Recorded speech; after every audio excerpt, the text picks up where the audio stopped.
Okay, we thank God for the first section. Let's look at the lesson number 2. In the lesson number 1, we considered the general calling of God. We considered the general calling of God in the lesson number 1. Now, in lesson number 2, we will be considering the specific calling of God. We are looking at the specific calling of God. So let's start with A here. A says what? That the specific calling of God is based on specific needs. I repeat again. A, the specific calling of God is based on specific needs. Specific needs in the society. Specific needs in the community. Specific needs in the lives of people. Specific needs in the church. Specific needs at every given time. That is what God will call you to. Apart from general calling of God on our lives, the specific calling of God is to meet a need. So anytime you receive the specific calling of God, it is to meet a particular need. It is to solve a problem. So you are called to be a problem solver. You are called to be a solution giver, to give solution to people's problems and challenges. So anytime there is the specific call of God, then it means there is a specific need. And some of the needs, number 1, it could be the condition of the people. The condition of the people who lead to the call of God.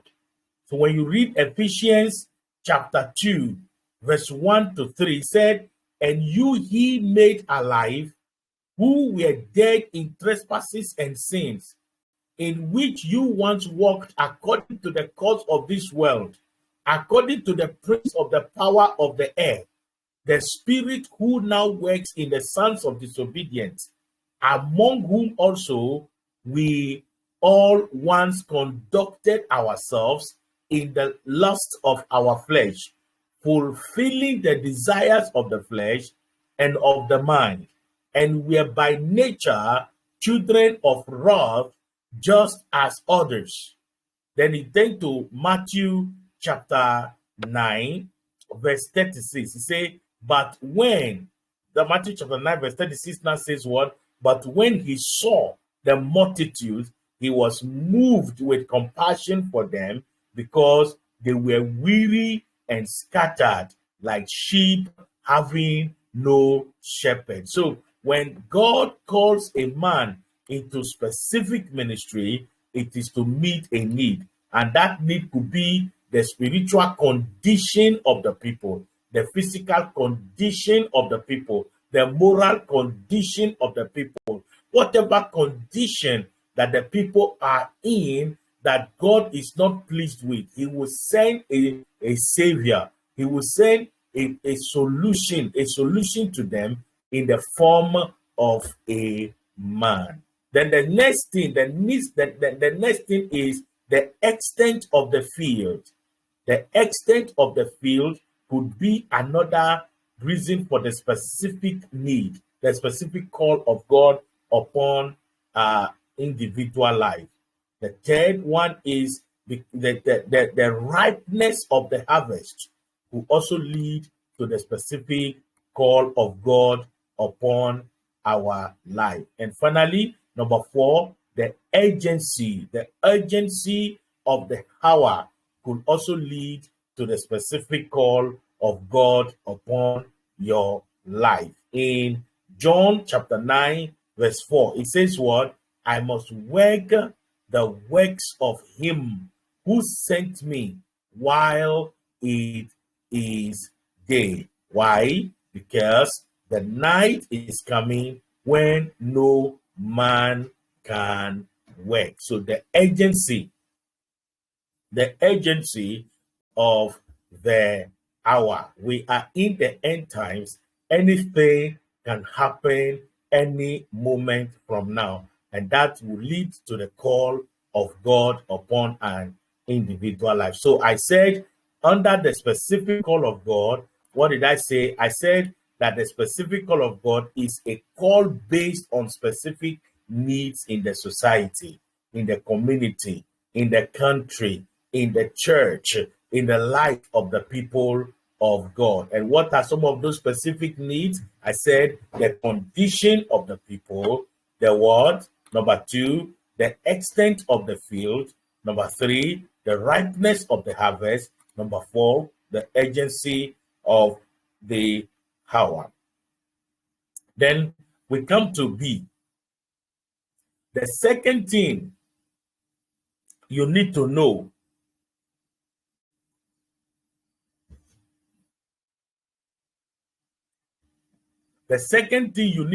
about the specific call of God is that it is based on God's sovereignty. The specific call of God is based on God's sovereignty. He decides it by himself. He's the one who takes a decision. He's the one who makes a choice. He's the one who makes a decision about it. So, one, you should know that no one volunteers for a particular ministry. If it is truly from God, you don't volunteer. God, use me to do this. God, I want to do that for you. God, can't you do this with me? No. No one volunteers for a particular ministry. You only discover the ministry which God has given unto you. You only discover it. You don't suggest it to God. You don't volunteer for it. It is something which you are created for. It is something which you are created to do in eternity before you were born. So no one volunteers for a particular ministry. Then the next one is what?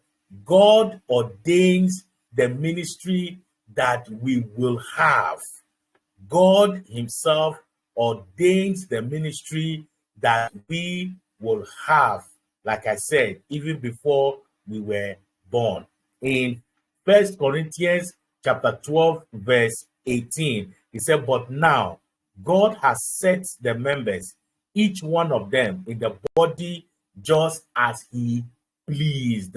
If God called you to be an apostle, he pleased. That is what he pleases. If he sent you to be a prophet, that is what he pleases. If he called you to be an evangelist, that is what he pleases. If he called you to be a pastor, to be a teacher, that is what he pleases. You do not decide it. The specific call of God, you do not decide it. So, number 2 says what? God ordains the ministry that we will have. Then, number 3, let's look at number 3. God supplies the grace needed for that ministry. So, if the calling is from God, he will give you the grace. If the calling is from God, I promise you, sister, my brother, he will surely give you the grace. If you are operating in a particular ministry and you have been struggling all these years, then you need to relook at it well. You need to visit Calvary and ask God questions, because if it's truly God who has called you into that particular office, I promise you, he will give you the grace. He will give you what? The grace needed. He will supply the grace needed for that ministry to be successful. Number 4, the specific call is based on God's need for a channel. The specific call of God, either to as an apostle, as a prophet, as a pastor, as an evangelist, as a teacher, as whatever, is based on God's need for a channel. God need for a channel will determine the kind of call he will place on you. And there are things that there are channels that God needs. He needs a channel for what? Intersection. God needs a channel for intersection. B, God needs a channel for healing his people. Oh, yes. He needs a channel for interceding for his people. He needs a channel for healing his people. Number C, he needs a channel for working of miracles. Working of miracles. D, he needs a channel for showing of mercy. God needs a channel for showing of mercy. There are people, their calling is to show mercy. There are people, their calling is so that it is into the ministry of intercession. While some people, their major calling is into healing. While some people, their major calling is to giving. They can keep giving and they are not tired. They are not tired giving. They keep on giving and they continue giving. They keep on giving and they continue giving. Then some people, their calling is into comforting ministry, to be comforting people. They are always moved with sympathy to help the people who are in needy, those who are needy, to comfort people. That is also a ministry. Why some in service? Some are called to service. They are always serving people. They can serve you faithfully as an associate, as whatever place you put them into, they can serve you very faithfully and very well. Why some need is also for governing. Some are called into the ministry of governing. They are given the grace for governing. They can govern things. They are good administrators and the rest of them. Then we have teaching. We have evangelizing. We have guiding. We have grounding. We have fathering. We have shepherding. These are all channels which God looks for in order to place a specific call upon an individual. Then C, let's come to C. The specific call of God is an individual, personal, and specific call. You must know that the specific call of God is an individual, and it is personal, and it is a specific call to a specific person at a time. So the word call comes from the Greek word what? Klesis. Is there. I'm reading directly from the board. The word call comes from the Greek word klesis. It's a forensic term meaning to summon to court with the idea of giving an account. The word does not emphasize a call to service, but a call to accountability. So you must always remember that we are called to accountability, not just only to serve, to be shouting, to be screaming, to be sweating, to be doing the work. No, God has called you and he has also called me into accountability, that whatever we do, we must be ready to give account to him. Now, this specific call can be known. It can be known. It's not a hidden thing. It can be known. Within time, it will begin to be very, very evident in the life of the one who the calling is. It will be made very, very evident. If it is a healing, you can't hide it. If it is the working of miracles, you can't hide it.